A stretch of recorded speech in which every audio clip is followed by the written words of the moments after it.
أعوذ بالله من الشيطان الرجيم. بسم الله الرحمن الرحيم.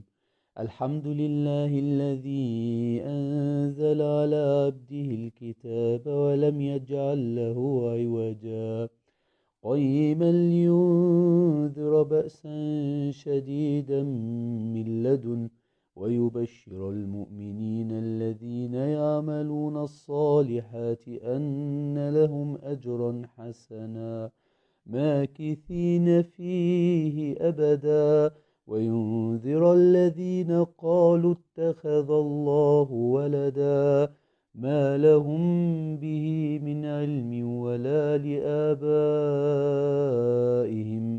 كبرت كلمة تخرج من أفواههم إن يقولون إلا كذبا فلعلك باخع نفسك على آثارهم إن لم يؤمنوا بهذا الحديث أسفا.